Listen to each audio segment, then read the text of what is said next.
De vez en cuando, un asesinato revela la intensa actividad de los grupos satánicos españoles. El último ha sido la muerte de una chica de instituto en San Fernando, Cádiz, a manos de dos de sus compañeras de 17 y 18 años.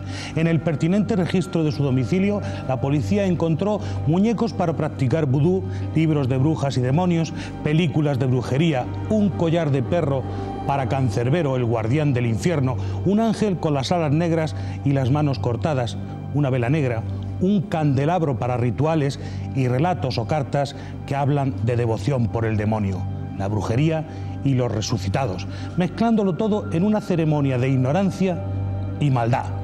¿Pero por qué la magia negra atrae a los jóvenes? ¿Qué hizo que unas adolescentes llegaran hasta provocar la muerte? ¿El diablo empuja al crimen? ¿Qué se puede hacer para evitar todo esto? Hoy, con la ayuda de nuestros invitados, indagaremos en las conexiones entre el culto al mal y el crimen. Pero antes, recordemos la dimensión del drama. El demonio, el diablo, el maligno, la bestia o Satán. Diferentes nombres, todos ellos para invocar al espíritu del mal. La Biblia cuenta que el hombre, al poco de ser creado, fue tentado a comer del árbol de la ciencia por una serpiente, y así perdió el paraíso. Desde entonces, esa influencia maligna persigue al ser humano, y la tradición cristiana le ha dado la forma de un demonio que en ocasiones se cuela dentro del cuerpo. En estos tiempos, muy dados a profecías milenaristas, han proliferado las sectas que adoran al diablo. La policía tiene identificados a más de 50 grupos satánicos en España. Un mundo que roza en ocasiones la superstición, la fe ciega, lo paranormal y hasta el crimen. En este mundo vivían recluidas Raquel e Iria, las dos adolescentes de San Fernando en Cádiz, que el pasado 26 de mayo asesinaron a su amiga Clara García Casado.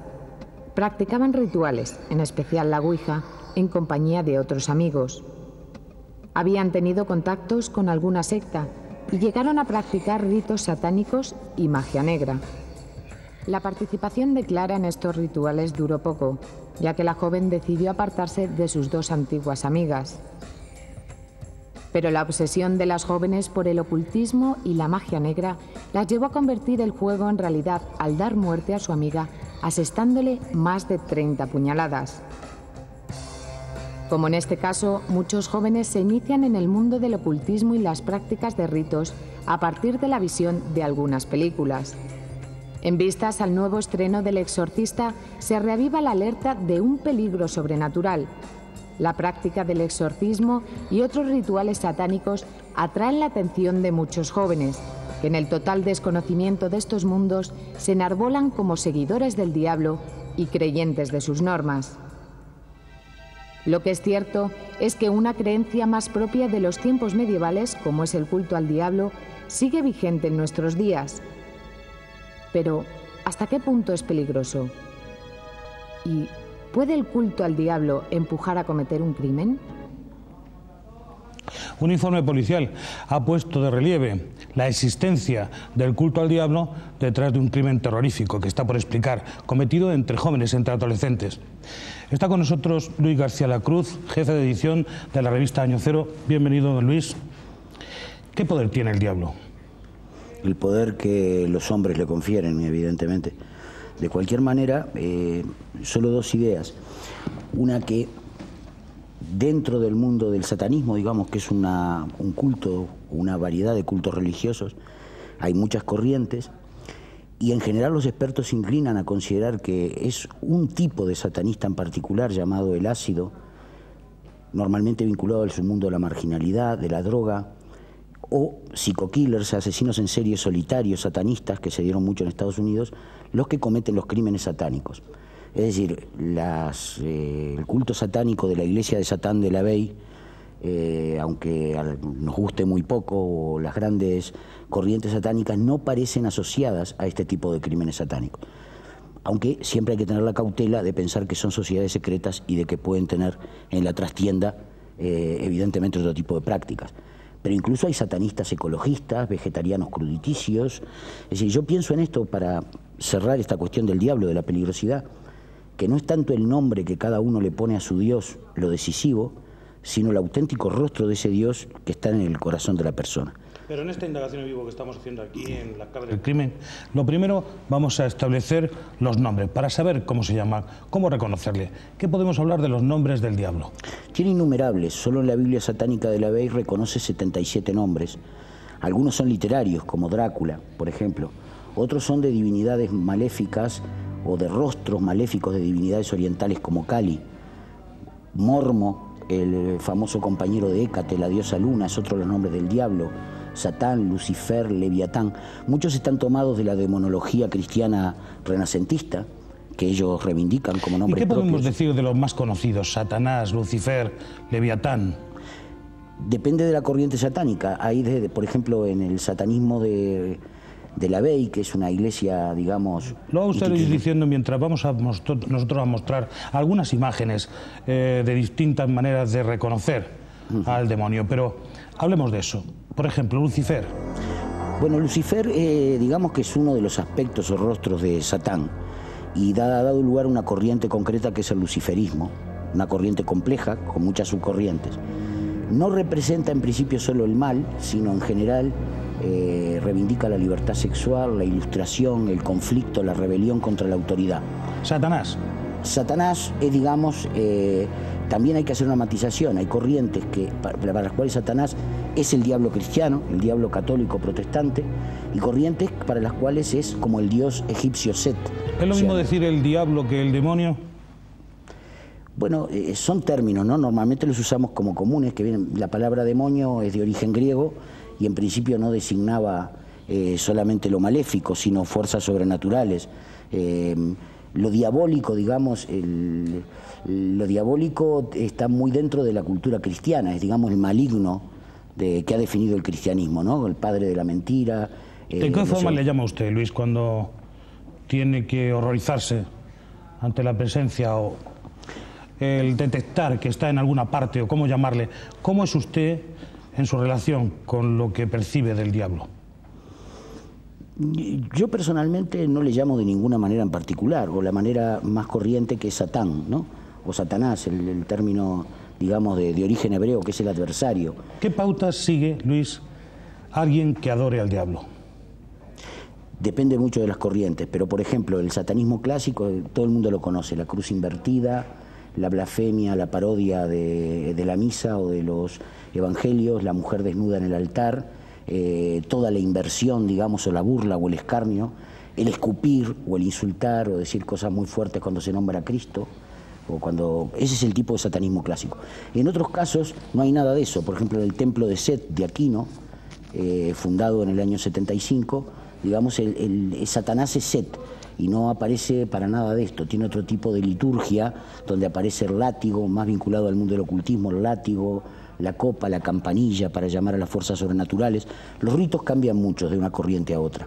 Y en estos grupos criminales pequeños normalmente lo que hay es un gran sincretismo en la que interviene de todo, porque es una subcultura satánica como la de estas chicas, ¿no? O otros casos. Lo beben, digamos, de los divulgadores, malos o buenos, pero no son eruditos. El satanismo tiene también antropólogos, intelectuales de alto nivel, y ese es otro satanismo, ¿no? Digamos que se acerca más un poco al tipo de satanismo que presenta Kubrick en la última película. ¿Hay diferentes formas de influencia demoníaca, además de la posesión? La posesión es la clásica, ¿no? Hay que hacer una diferencia cuando se ha hablado, por ejemplo, de exorcismos en la presentación. El satanista no hace exorcismos porque no quiere quitarle al diablo a nadie. Es decir, en todo caso mata en homenaje de su Dios, o sacrifica porque cree que la sangre es un vehículo mágico que lo carga de poder, animales o seres humanos.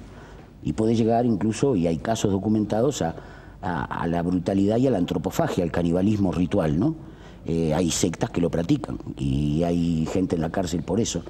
Normalmente se caracteriza el satanismo criminal por la vejación, la tortura y la humillación de la víctima, o sea, el encarnizamiento con la víctima, la elección de un arma sacrificial, que puede variar mucho, pero que la tradicional es el cuchillo, el contacto con la sangre, Se suelen elegir fechas emblemáticas, grandes sábados de la brujería o festividades paganas.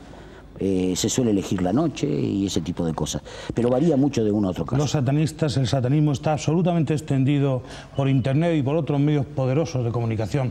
De hecho, se ha llegado a sintetizar una serie de normas para hacerle caso a Satán, para conocerlo mejor, para acceder a él. Vamos a verlo.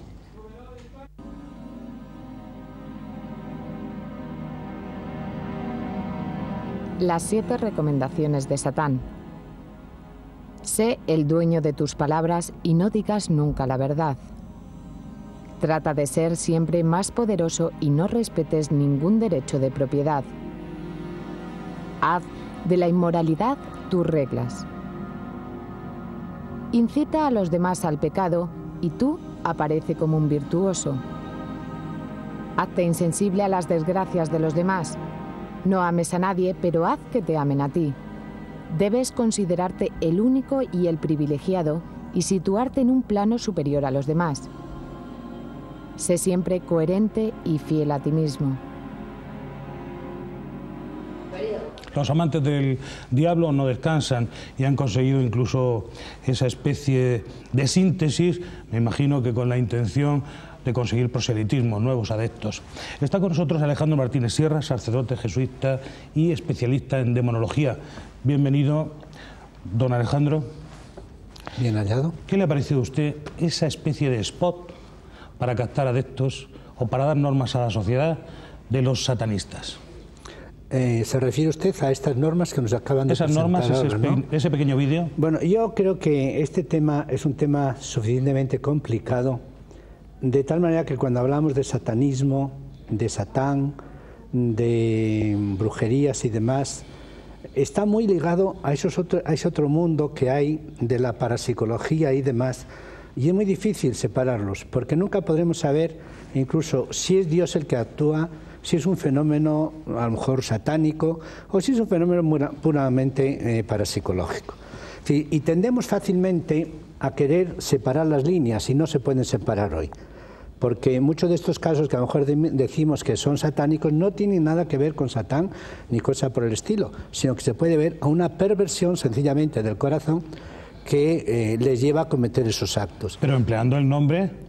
Eso sí, no, los nombres son muy frecuentes y aquí entra ya lo que puede ser, llamémoslo así, el dominio de Satán en la sociedad, con lo que pueden ser fenómenos que no tienen nada que ver con Satán, pero que se arropan bajo la figura de Satán. Y esto es muy difícil distinguir, ciertamente. Por algo, la Iglesia, en el último libro que ha dado sobre esto, que es el ritual de los exorcismos, tal vez luego hablemos después de ello, dice que, primero, que hay que tener muchísimo cuidado para decir que una persona está en posesión demoníaca. Antes se hablaba de los caminos o las formas de posesión, que una es la posesión, otra la infestación y otra es sencillamente la tentación. Pégale un tiro a este señor o acuéstate con esta mujer.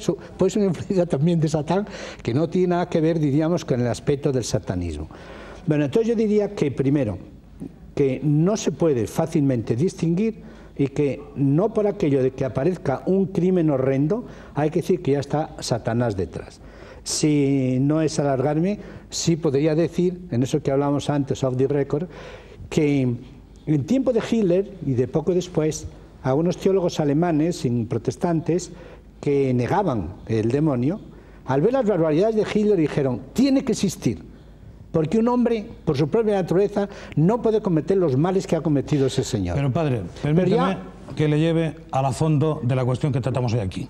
¿Usted cree que el diablo está a la que salta? Es decir, el diablo existe y la Iglesia Católica lo profesa claramente. ¿Usted cree en él? Yo sí creo en él. ¿Cómo se lo representa? Eso ya lo de menos. Ya las representaciones pueden variar todo lo que se quiera. Empezando porque en los mismos nombres que se recorría antes y que lo hacía muy bien don Luis con un conocimiento muy grande, piense que Satán en la Sagrada Escritura al principio es un ángel bueno, a las órdenes de Dios. Y así en el libro de Job, ese libro tan bonito sobre el tema del dolor, en el prólogo del libro de Job no se sabe cuándo es, si será del siglo V o después, Satán es un ángel que está a la orden de Dios y Dios dice, oye, vete a ver por el mundo que hay, infórmame, ¿y qué te parece de Job, mi amigo? Y dice, vete a probarle. Ah, pues déjame que lo pruebe yo a ver si responde bien. Y viene y le trae la noticia a Dios y se convierte en malo en una corrección que se hace de un libro histórico, del libro segundo de Samuel, en que luego en el libro posterior se corrige y se le pone ya a Satanás o a Satán como tentador, como acusador. Y desde ahí, bajo el aspecto de que ha torturado a Job, pero como prueba las órdenes de Dios, empieza a adquirir el carácter de un personaje malo. ¿Qué es, padre, un exorcismo? Un exorcismo, primero, el exorcismo supone la fe de la Iglesia en la existencia del demonio. Si no, no se haría un exorcismo. Solo primero. Segundo, un exorcismo supone una persona poseída diabólicamente. Tercero, hay que tener en cuenta que son muy pocos los casos de posesiones ciertas que se dan. Y por lo tanto, una de las normas de la Iglesia en ese manual que acabo de decir, que salió el año pasado, es que no a todo aquel que diga que está poseído por el demonio se le crea. Pero se dan. Parece que sí. De hecho, cuando la Iglesia, primero respondería... ¿Ha corregido un manual? Respondería con dos datos. Primero, cuando la Iglesia pone un manual de exorcismos es porque la Iglesia cree, si no, no haría ese manual. Teniendo en cuenta, además, que estos manuales se hicieron poco después del Concilio Vaticano II y este no acaba de salir hasta el año 1999, lo cual indica toda la problemática que había ahí en torno a la posesión diabólica y demás y el uso del manual. Bueno, por lo tanto, diríamos de aquí, si está el manual es porque la Iglesia cree que ese manual se puede usar y que se debe usar. Segundo, hay que tener mucho cuidado porque son muy pocos los casos ciertos de posesión diabólica. Tercero, hay casos que parece que no pueden explicarse, fíjese lo que digo, que no pueden explicarse, parece si no se atiende a una posesión diabólica. ¿Usted ha sido alguna vez empujado por la vida a hacer algún exorcismo? No, nunca he tenido ocasión de ello. Vamos a ver, aparte de que yo unas imágenes de una película que fue estrenada hace 27 años, pero que ahora vuelve con gran fuerza y nos imaginamos que va a poner de relieve todo el tema del diablo de nuevo. Vamos a verlo.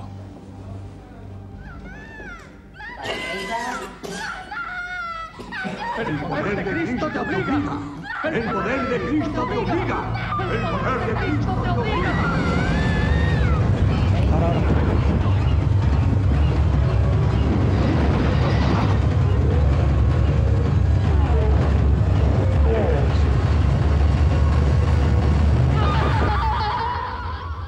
Recientemente se hablaba en Roma, y así se ha publicado en muchos periódicos del mundo, que el Papa había intervenido, había hecho una intervención que podía interpretarse como un exorcismo muy público a una persona que le increpaba, que blasfemaba, que parecía estar muy excitada, e incluso que él pidió la ayuda de ese manual del exorcista. No sé si finalmente lo empleó o no. ¿Usted cree que pudo darse esa circunstancia? En esto hay que andar con mucha delicadeza. Yo no tengo datos ciertos como para decir que realmente eso existió.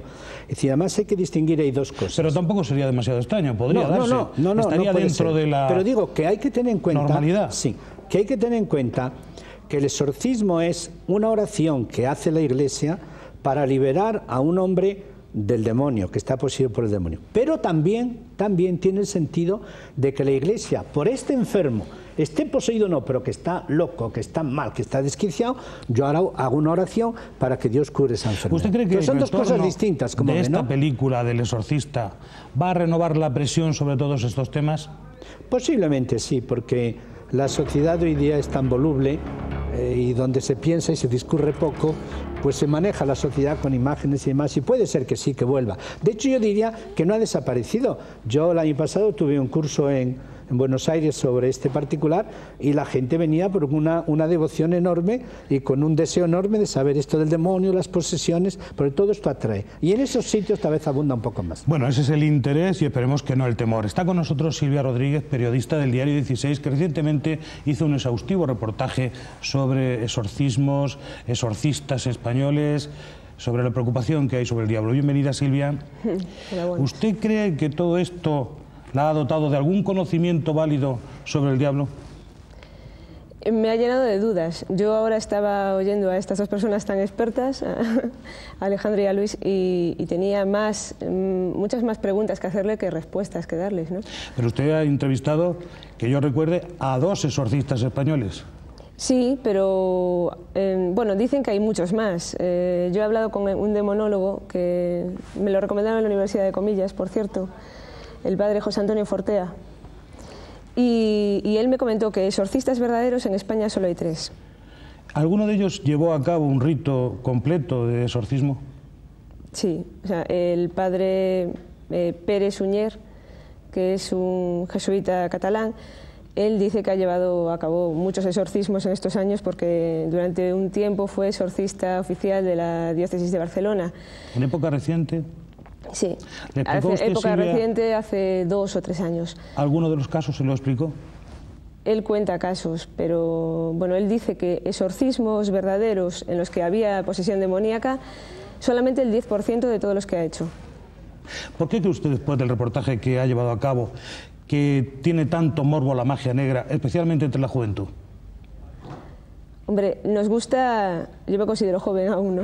Nos gusta indagar, nos gusta buscar, nos gusta encontrar lo oculto de esta realidad que en apariencia es tan material, ¿no? Fíjese que en su reportaje ponía usted el acento en destacar que no se debe jugar, por ejemplo, a la ouija. Aquí tenemos una tabla de ouija hoy que nos acompaña en nuestra mesa, con un vaso al revés, exactamente con todo aquello necesario para llevar a cabo un ritual que nos haría atravesar la puerta, llevarnos al otro lado y convocar fuerzas de las que no estamos seguros que pueden traernos. Y mucha gente, muchos jóvenes, llevan a cabo este juego con hábito y yo creo que con ninguna prudencia. Pues sí, dicen que la ouija es una de las formas por las que el demonio entra más fácilmente en un cuerpo, o por lo menos se puede ir acercando a la gente. El demonio, al parecer, no tiene, según he entendido yo creo que estoy aquí delante de un sacerdote y no sé si lo que estoy diciendo es correcto, pero al parecer, según la Iglesia Católica, no tiene poder de matar. O sea, es decir, si ahora mismo estamos hablando del crimen, de que empuja al crimen, quizás pueda empujar al crimen, quizás pueda, por medio del brazo humano, cometer un asesinato, pero él, por su mano, no puede matar, solamente puede atormentar y llenar de ideas una cabeza y un cuerpo. ¿Usted cree que efectivamente esas cosas que ha ido recogiendo Silvia son reales, o sea, corresponden a lo que se conoce más académicamente sobre el demonio? Como fenómenos, vuelvo a decir, como fenómenos que pueden ser parapsicológicos o que pueden ser demoníacos, evidentemente que sí. No solamente ella, yo podría citar aquí 2 libros recientes, uno de un francés, Laurentin, y otro de un español en que recogen varios casos de estos. Incluso he podido hablar con alguna persona que me ha descrito un caso de posesión diabólica que dice, pues parece que no se puede explicar de otra manera. Brevemente era un caso, una chica que la traen para que la vea un médico, entonces se acuesta en Cuando se da un caso, padre, no es necesario, no se avisa a las distintas comunidades, no se conoce a nivel regional o estatal, en su caso, qué ha sucedido o cuántos casos se pueden haber dado en un año. Yo creo que no, porque más bien lo que se procura es que cuando se hace un exorcismo no esté la prensa delante. Luis García Lacruz, ¿el endemoniado no es en realidad un esquizofrénico? Puede serlo o no, pero hay una cosa importante de lo que decíamos. Estamos hablando del diablo y el crimen. Y normalmente el crimen satánico no está cometido por un poseído. Es decir, la posesión diabólica supone una persona que padece eso, que no controla. El asesino satanista, el perfil del asesino satanista es distinto. Es el de un hombre o una mujer, una persona, que realiza determinadas técnicas iniciáticas y psicológicas para incorporar esa fuerza maligna.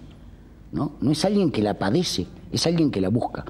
Hay una diferencia muy grande, y eso contesta esta pregunta también. ¿Qué diferencia hay entre un señor psicótico con un trastorno mental que mata y el criminal satanista? Bueno, la diferencia es muy clara. El psicótico sufre algo y no entiende qué, no lo controla. Luis, el otro lo busca. Ira y Raquel, las chicas de Cádiz, ¿no serían unas asesinas satanistas? Se da el perfil del asesino satanista en el hecho de que intentaron, antes del crimen que cometieron, cometer otro contra otra persona, estaban inmersas en la cultura del ocultismo maléfico era un satanismo, digamos, underground, marginal, de adolescentes, pero ese es el tipo de perfil del asesino satanista, es siempre ese. No es el intelectual, sino que es esta persona, ¿no? Estas chicas pertenecían a ese perfil, como también el del famoso caso del crimen del rol. ¿Usted cree que el asesinato se llevó a cabo en San Fernando, Cádiz, mediante un ritual? Siempre para el asesinato, en este tipo de casos, hay un ritual. No tiene por qué ser un ritual formalizado, puede ser hecho por ellos. Pero normalmente cuando van a matar o deciden matar, se autojustifican, sea a través de la ouija, del juego de rol, de cualquier otra técnica para incorporar a la divinidad y para cometer el crimen. ¿Las niñas de Cádiz, Luis, cree usted que estaban jugando a ser brujas? No conozco en detalle el caso como para saberlo. Estaban inmersas en esa subcultura satánica y presentan el perfil clásico, digamos, en las tipologías de cómo es el crimen satanista, ¿no? Cometido generalmente por gente joven, contra una víctima contra la que en principio no tienen nada serio. Hay encarnizamiento con la víctima, hay vejación de la víctima, hay búsqueda de matar a otro. La sorprendió un guardia. Practicaban este tipo de juegos. Era un satanismo, ¿no? Una forma de satanismo. Es lo más que puedo decir de este caso. Silvia, ¿usted reconoce algunas de las características que he ido reuniendo para su reportaje publicado en Diario 16 el domingo 8 de este mes? Características en estas dos mujeres que son en realidad adolescentes, Iria y Raquel. ¿Ve usted alguna de la información recogida para su reportaje en su comportamiento? No, o sea, yo creo que estas mujeres no estaban poseídas de ninguna manera. Simplemente pues tenían morbo por el mal y lo rodeaban o enarbolaban la bandera del demonio. Yo no pienso que el demonio les haya dictado: tenéis que matar a vuestra compañera y vuestra mejor amiga. Importante, lo vamos a dejar un momento ahí, Silvia, porque llega el momento de plantear lo que podría ser el ecuador del programa. La pregunta, si hay otra fuerza por debajo de esta, una fuerza que normalmente trae muchas consecuencias. ¿Hay al fondo de todo esto una sexualidad malsana? Estas chicas en formación tuvieron un problema en su casa, lo interiorizaron, salieron hacia el esoterismo, las ciencias ocultas, y fundamentalmente todo esto perturbó su crecimiento y su sexualidad. Contestaremos a esta y otras preguntas en unos minutos. No se retiren. ¿Por qué la sexualidad? La sexualidad.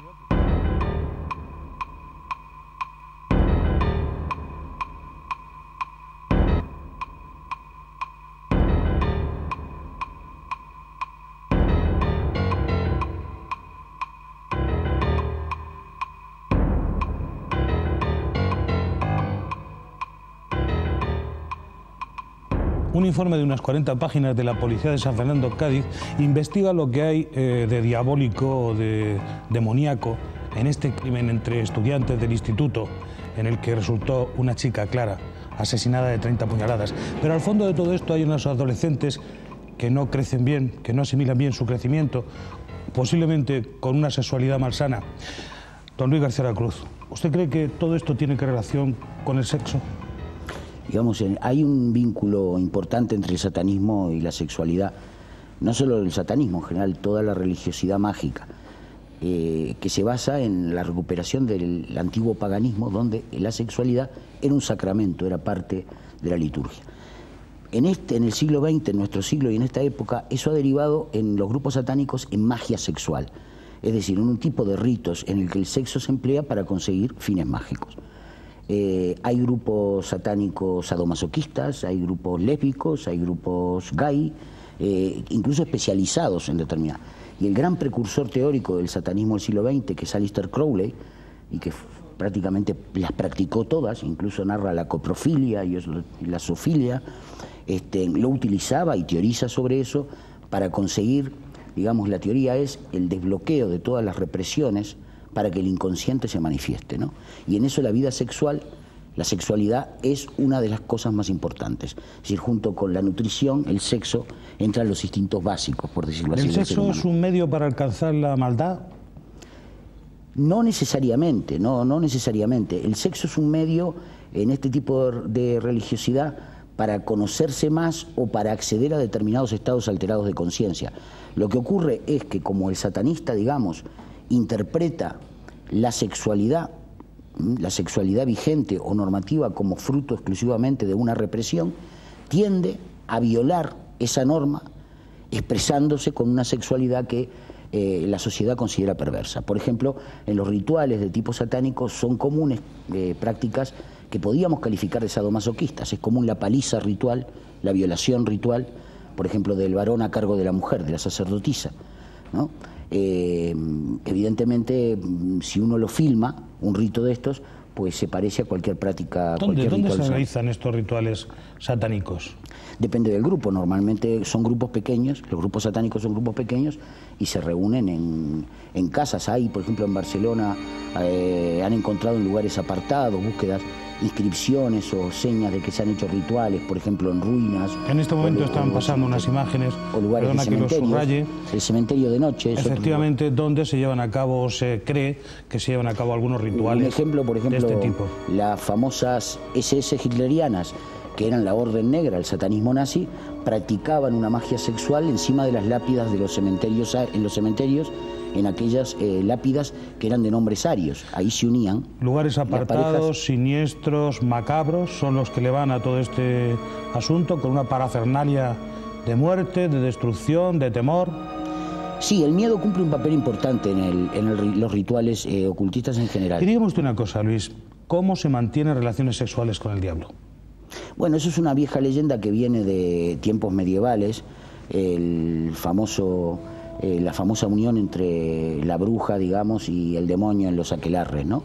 Es más leyenda que otra cosa. Es decir, en el mundo del satanismo, evidentemente el sacerdote puede incorporar o representar a Satán, o la sacerdotisa a la pareja femenina, a Lilith, en el caso de la pareja de Lucifer en el luciferismo. Pero no hay una unión con el demonio en sí, sino que hay una unión sexual entre humanos, ¿no? Padre, ¿para la Iglesia existe el sexo de los humanos con el diablo o del diablo con los humanos o no? Eso es un imposible, porque sí, para eso sería necesario que el diablo tuviera cuerpo. Ya en las leyendas antiguas, cuando se hablaba de aquello, antes de Jesucristo, ¿no?, de las hierogamias, nadie pensó que un dios pudiera acostarse con una mujer o una diosa con un hombre, sino era a través de algo material. Por lo tanto, si el diablo es un espíritu, no puede hacer acto sexual con ninguna persona. Entonces, esto es ¿qué clarísimo. significa tener Ahora, trato? lo que pasa es que hay toda una tradición medieval en que se habla de esto de íncubo, súcubo, etcétera, que era según que el demonio adoptase la postura de abajo, diríamos, de la hembra o del varón, pero son puras leyendas todo eso. No Decía, entonces, ¿qué significa tener trato sexual con el diablo? Yo diría que, vuelvo a decir lo mismo, que es un resto de una leyenda, porque el trato sexual no se puede tener con él. Y la Iglesia diríamos que no admite eso. Otra cosa es que, como digo, en las leyendas populares puedan venir cosas de estas y con muchas de esas leyendas a veces, o a lo mejor se le pegan a un santo o un hombre tal, entra ahí, pero no se puede hablar de eso. O sea que es un pretexto, es un cuento, una mentira. Claro, verá, es que yo quería hacer una distinción, pero no me habían dado la palabra. Adelante, padre. Es decir, que una cosa es el satanismo y otra cosa es Satanás. Y segundo, puede haber cosas de satanismo que no tengan que ver nada con Satanás, al menos en la inmediatez, en el caso de estas niñas. Y si me permite, yo le cuento lo siguiente. Aquí en el Escorial hay unas apariciones de la Virgen. En Gerona hay unas apariciones de la Virgen. En no sé qué sitio hay apariciones de la Virgen. Santa Margarita María de Acoque, que veía el Sagrado Corazón. ¿Qué dice la Iglesia de todo esto? Bueno, vamos a esperar. Y hubo un jesuita que murió hace poco aquí en Madrid, que hizo un libro sobre las apariciones, que casi estuvo retirado de las bibliotecas, y dice, y es verdad, que hay que mirar mucho si en la aparición hay verdadera novedad o hay representación de algo que la vidente o el vidente habían visto. Porque cuando se da representación de esto, fácilmente es una imaginación que ellos se crean y proyectan. O sea, que yo de Paulo, cuando hacía las experiencias con los niños, en que decía, voy a dar 3 palmadas, cuando termina la tercera, se va a llenar esto de pájaros, a ver quién me los cuenta. Y los niños atentos. Cuando dé otra vez la palmada, se marchan todos. Y los niños te contaban los pájaros. Es la proyección subjetiva. Entonces, y padre, por eso, cuando la policía terreno, encuentra en los hogares de estas chicas objetos, un ángel con las alas negras y las manos cortadas, ¿Eso quiere decir algo o no? Sí, para mí sí quiere decir que es un fenómeno satánico. Ahora, ¿de dónde viene ese fenómeno satánico? Una vela demonio? negra. No, puede venir... No, pero ahí es lo que digo yo. Que en un cierto desequilibrio de ellas puede entrar la idea de un crimen o de lo que sea, como aquellas que dijeron que para que se hablara de ellas mataban, ¿no? Bueno, puede entrar una idea. Y entonces, al concebir esa idea, les vienen las imágenes de ritos satánicos que han visto por televisión o que han visto... Y aún más, padre, escriben, desarrollan un argumento, claro, y se encuentran en el disco duro de su ordenador, por ejemplo, el siguiente argumento: alguien quiere tener relaciones sexuales con el diablo y para ello comete una gran cantidad de crímenes para ponerse a su altura. Es una chica, se ve claramente que se proyecta la imagen del escritor sobre lo que está escribiendo. Ahí hay un intento de acercarse al mal. Sí, sí. No se sabe cómo. Claro. No, pero es, como digo, una cosa es el intento o la tentación y otra cosa es cómo después se concibe mentalmente eso que se quiere hacer. Y entonces es cuando viene que a lo mejor una persona piadosa lo enfoca por otro, una visión de la Virgen o de los ángeles y tal. Una persona que tenga una cierta perversión mete aquí todo el satanismo. Pero ¿qué hay de realidad detrás? Pues el desequilibrio psicológico de esa persona. Silvia posiblemente no hay más. Rodríguez, en su peregrinaje y en sus entrevistas con los exorcistas españoles, ¿qué ha aprendido usted de rituales satánicos? De rituales satánicos, bien poco. O sea, vamos a ver enseguida unas imágenes de rituales satánicos. Pero ¿qué es lo que más le ha llamado a usted? Y de sacar el demonio del cuerpo que de rituales. ¿Qué le ha llamado a usted la satánicos. atención? Cuéntenos. ¿De qué? ¿De los rituales? De ese contacto que usted ha tenido con esos exorcistas españoles, que nos lo hacen muy presente, que esto está en movimiento, que funciona, que es real, que hemos tocado algo que desconocemos. ¿Qué es lo que me ha llamado más atención? En primer lugar, que la Iglesia Católica en España intenta silenciar el hecho del demonio, del diablo. Bueno, que el diablo se supone que... Un sector al menos, porque aquí hay un representante de la Iglesia, sí, pero y los no ha callado ninguna jesuitas respuesta. Son un mundo aparte. Llamando al arzobispado de Madrid, intentan negarte todos los hechos. Ahí vemos, Silvia, algunas imágenes que recrean esos supuestos rituales. Decía usted que lo que ha aprendido es de cómo sacar los demonios del cuerpo. Sí, bueno, yo en mi reportaje iba sobre exorcismo y de lo que he aprendido es de eso. O sea, de lo ¿Y cómo lo hacen los exorcistas españoles? Bueno, yo creo que con el manual del exorcismo, que es bastante difícil de conseguir, yo ya le quiero preguntar a Alejandro, ¿cómo se puede conseguir un manual del exorcista? A mí me llegó el último que había en el Vaticano. ¿Es que están agotados? Sí, estaban agotados y el último que quedaba en el Vaticano me llegó a mí. Pero ¿y tanto trabajo da el demonio? Pero en latín, ¿verdad? Porque en latín, ahora lo están traduciendo en italiano. Y está en latín. Lo estaban traduciendo también ahora a otras lenguas. Ahora, todas esas traducciones tienen que pasar por una revisión que se hace desde el Vaticano para que las traducciones reproduzcan realmente el texto latino, que es el oficial. Yo tengo el texto latino, casi recién salido de la imprenta, digo, era el último que quedaba en Roma. Pero digo, padre, tanto trabajo... Después estará a discreción de todos. ¿Tanto trabajo da el demonio que hace falta manejarse con fotocopias precisamente del manual del exorcista? Vamos a ver, si uno quiere bautizar, pues tiene que usar el ritual del bautismo. Y si uno quiere echar un responso, normalmente es con el ritual que la Iglesia tiene. Y por lo tanto, si uno quiere hacer esa oración del exorcismo, que no la puede hacer todo sacerdote, no la puede hacer, necesita una delegación especial del obispo, y más el ritual nuevo dice que en caso de exorcismos, que lo haga el obispo, que no delegue en nadie, que lo haga él. Bueno, entonces digo que cuando se trata de hacer una oración oficial de la Iglesia suministra un ritual. Silvia, hay posesiones del diablo en España. Sí. Conclusión, una de hay su posesiones, reportaje. y más en mujeres que en hombres, según las estadísticas. Bueno, yo digo lo que me han dicho sacerdotes, nada sale de mi boca. No, ya Silvia, si te respeto... ¿Por qué mujeres más que hombres? Pues no se lo explican, pero que estadísticamente se ha dado el caso de que son más mujeres que hombres. ¿Y le han encontrado usted los exorcistas cuáles son los datos que tienen que cumplimentar para poder intervenir en un caso? ¿Cómo lo reconocen, en primer lugar? En primer lugar, cuando les llega un caso, rápidamente llaman al psiquiatra y estudian el caso en conjunto. La Iglesia nunca toma una decisión por sí sola. Entonces hay un estudio médico y cuando el estudio médico no encuentra una solución, entonces es que seguramente es un caso de posesión. Me decía un sacerdote que se distingue simplemente un exorcismo, o sea, una posesión de una esquizofrenia, en que la esquizofrenia se cura con mucha lentitud y el exorcismo se cura con oración. O sea, la posesión se cura con oración. Por ejemplo, ¿es un signo de posesión hablar lenguas que no se han aprendido? Pero ese es un caso que se da... que se llama la glosolalia, que ¿no? se da muy escasamente. Entonces, ¿cómo se detecta? Eso ya no es cosa mía. Eso se supone que es cuestión de los psicólogos y de los psiquiatras. ¿Cómo se detecta, padre, una posesión, una supuesta posesión? Bueno, hay dos tipos de criterios que aparecen también en este ritual y que ya eran antiguos. Y hay dos tipos, unos que son de criterio de lo que decía ahora Silvia, que puede ser no tanto la glosolalia, cuanto, bueno, sí, el hablar lenguas desconocidas o interpretar lenguas desconocidas. Por ejemplo, si uno que sospechamos que está poseído viene aquí y nos habla en una lengua chiita, siendo él aquí de un barrio de Madrid, dice, hombre, esto es una cosa un poco rara, ¿no? Claro, pero el problema es, ¿quién sabe que eso es chiita? O sea, una persona que está poseída... No, porque a mí me hablan en alemán y yo sé si es alemán o no es alemán. Si es alemán, sí. Pero es que pero seguramente muchas veces se interpreta por glosolalia lo que no lo es. Tiene que haber un señor que discierna si está dando gritos guturales o realmente se habla una lengua. Primero tiene que hablar una lengua que sea totalmente desconocida. Puede ser un síntoma, Segundo, cuando a lo mejor viene un señor de estos, a lo mejor enclenque, y levanta todo este escenario él solo, o levanta un camión él solo. Beber sangre, padre, por ejemplo, pero no si me suele deja, ser... Termino la otra. Por favor, adelante. Estos serían unos criterios por esta línea.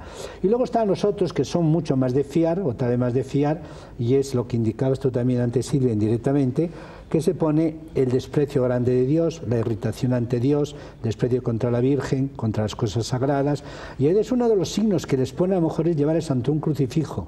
Si tiran con rabia el crucifijo, o llevarles ante el sagrario, abrir la puerta del sagrario, y si se lanzan contra él, o blasfeman, o vomitan, o lo que sea, son signos que pueden indicar, ojo a esto, signos que pueden indicar, y no hay otros. Y por eso, claro, el cura, el sacerdote, el que esté designado por el obispo, suele haber, antes había en cada diócesis uno. Por eso dudo mucho ese dato que me dio antes de que le había dicho un jesuita que había solo 3 en España. Lo dudo mucho. No, me decía que ahora mismo estuviesen funcionando, eran 3. No, personas que pudiesen hacer exorcismos porque tenían experiencia. Pero en cada diócesis eran 3. Antes había uno señalado, no sé cómo está ahora. Claro, bueno... Sé que en Barcelona hay, me parece que en Valencia también... Y no sé. Permítame intervenir, porque había una pregunta que le había hecho anteriormente que quedó en el aire. ¿Beber sangre, padre, puede ser un signo de ser... un poseído, de estar poseído? No, yo creo que eso no sería tanto. Una de las niñas de Cádiz reconoce que ha participado en rituales donde se ha bebido sangre. Eso es como unos rituales. Es como sangre, no necesariamente humana, beber sangre animal o humana o mezclas. Pero eso es satanismo, no es satanismo. También la antropofagia ritual, el canibalismo, comer el cerebro, comer el corazón. Luis, vamos al fondo de la cuestión. ¿Hay crímenes con rituales satánicos? Sí, por supuesto. Hay una gran casuística. En Estados Unidos, sobre todo, este tipo de crímenes se iniciaron en los 60, finales de los 60.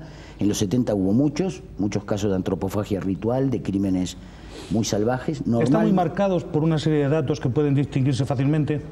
Sí, yo decía algunos, por ejemplo, la vejación, la blasfemia, la búsqueda de una blasfemia, ¿no? La búsqueda de vejar, martirizar, torturar todo lo posible a la víctima. Por ejemplo, hacerle jurar su amor a Satán antes de matarlo, de torturarlo y matarlo. Como hizo una chica de 19 años, Inca Angélica, era su nombre de batalla, digamos, satanista, dirigía una banda satanista de adolescentes, criminales, y hubo otra secta, la familia, en Montana, en Ohio, aparte de la de Manson, independientemente de la de Manson, Stephen Hart. Otro está en Lee Becker, que le comió el corazón a un asistente social. Está el caso mexicano que inspiró la película Perdita Durango, del rancho de Matamoros, narcosatanismo. Ahí comieron el cerebro de un estudiante norteamericano. Mientras usted habla, Luis, vamos a ver enseguida unas imágenes pertenecientes a un crimen ocurrido en España, en Córdoba, de un hombre que mató a su padre, al parecer, por dictado de Satán. Hay también ahí un problema psiquiátrico. De hecho, el autor está hoy día cumpliendo una retención en una institución y está recibiendo ayuda psiquiátrica, asistencia. Pero decíamos, hablábamos de los criminales con rituales satánicos, que es otra cosa. No se pueden confundir fácilmente con el loco, el esquizofrénico. Ahí hay la distinción. Pero qué casualidad, Luis, que de pronto, en algunos casos, como el de Córdoba, el diablo está también al fondo. Sí, hay estudios norteamericanos que indican que personas con trastornos mentales que oyen voces interiores que les aconsejan matar son tan peligrosos que en los estudios revelan que en un 30 casos estudiados, 23 han matado. Estamos en ese caso ante psicóticos, ante enfermos mentales, como el caso de Córdoba, que con un trastorno mental serio matan. Pero matan después de haber leído una gran literatura sobre el diablo. En este caso de Córdoba, no es satanismo, sí, porque lo conozco bien. Una lectura profunda y variada de distintos manuales sobre el diablo, rituales y tal. Y después se produce la muerte del padre, pero él creyendo el asesino que el padre está poseído. Vamos, que es el mismo diablo. Claro, que por eso, entonces estamos incluso ante un trastorno. A usted le sonará, Luis, le corta los talones con el fin de que no pueda huir en el caso de que resucite. Y le clava una estaca. Y le clava una estaca. Claro, pero en este caso, por eso digo, es el crimen de un psicótico. El criminal satanista no es un psicótico, un trastornado mental, es un psicópata. Es un asesino en serie. Es mucho más peligroso, porque no comete un acto irracional y que es fácil de prender por la policía, sino que planifica el crimen. Cuando al asesino del rol lo detuvieron, ya estaba planificando el segundo crimen. La policía lo detuvo 5 días antes de que la fecha señalada, en junio, probablemente una fecha pagana. Ellos mataron un 30 de abril, que es uno de los grandes sábados de la brujería, el sábado de Betane, en viernes y noche de luna llena en decreciente, o sea, y con atamé y con vino, con toda. Ahí hay un crimen satánico. A la víctima la bautizan Benito, que es bendito, consagrado, víctima. Y antes que ese hombre preferían un niño, Jesús, o una doncella, la Virgen. Ese es un crimen satánico de libro. Pero ese hombre lo detuvieron porque perdió el reloj, por un error suyo, no porque cometiera cosas que hicieran pensar que era un trastornado mental. No había trastorno mental, sabía lo que hacía. Ese es el perfil del criminal satanista. Es distinto al poseído, que puede hacer una barbaridad o matar porque lo controla una fuerza o su demencia, depende. Hemos visto que la Iglesia es muy cuidadosa al decir, pero ahí estamos ante una víctima. Alguien que realmente, sea que lo posee el diablo o que está loco, no controla sus actos. En el otro caso, no, el Señor sabe lo que hace, ¿no? Lo planifica muy bien. El satanista no mata directamente, sino que tiene acólitos que lo hacen por él.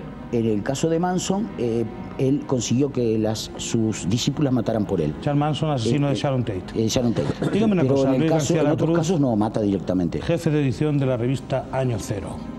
¿Cómo se combate al diablo? Esa sí que es una pregunta interesante. ¿Cómo se combate al diablo? Digamos, depende de qué tipo de diablo. Yo pienso que la mejor manera de combatir al diablo es no combatirlo. Es decir, digamos, el satanismo, en gran medida, es también fruto de combatir al diablo. Probablemente cuando en la Edad Media hubo tanta histeria con el tema de la brujería y se quemó tan, probablemente muchas de esas eran curanderas y no tenían nada de demoníaco. Pero evidentemente, si yo soy reprimido por una fuerza, me identifico con el enemigo de esa fuerza. Y si la fuerza oficial que a mí me reprime es cristiana, yo me hago satánico. Por supuesto, porque mi enemigo lo identifico con Cristo. Probablemente el satanismo sea un fruto de la cultura cristiana y no se entienda fuera de la cultura cristiana. Puesto que, evidentemente, hay un satanismo que es muy claro. Por ejemplo, el de Carducci, el del himno a Lucifer. ¿Qué pasa? Que en el siglo XVIII, XIX, que es cuando esto empieza a surgir con gran fuerza vinculado a la herejía gnóstica y a otras cosas, esa gente que tenía como enemigo al cristianismo se identifica con el enemigo del cristianismo, que es Lucifer o Satán, ¿no? Silvia Rodríguez, ¿existen amuletos o técnicas para rechazar al diablo hasta donde usted sabe? Hasta donde yo sé, sí. Dicen que el agua bendita es parte fundamental de los exorcismos. ¿De verdad que actúa como una especie de ácido sobre las personas poseídas? El agua bendita, como un ácido. No. O sea, vemos que se les arroja en las películas agua bendita, que sale como fuego, como quema, ¿no? Bueno, pero eso se ve en las películas. Pero no es real. No a usted los exorcistas le han dicho que el agua bendita funciona. Que el agua bendita, las estampas, las imágenes de los santos. De hecho, yo bendecidas cuando... o no? Estampas bendecidas. Yo cuando me acerqué a hablar con un exorcista, le dije, ¿y este pendiente que llevo yo de la Cruz de Santiago me protege del demonio? Me dice, si no está bendecida, no. Y si la llevas en la oreja, seguramente tampoco. ¿Y hay algún tipo de amuleto preferido a otros? ¿Todos valen? Hombre, las imágenes religiosas católicas, cristianas, seguramente son las más útiles dentro de lo que sería la cultura católica y cristiana. ¿Un crucifijo? ¿No importa el tamaño? No importa el tamaño, no importa la forma. No importa que tenga al Cristo o no lo tenga. Padre Alejandro Martínez Sierra, ¿usted cree que psicológicamente hay gente predispuesta al mal?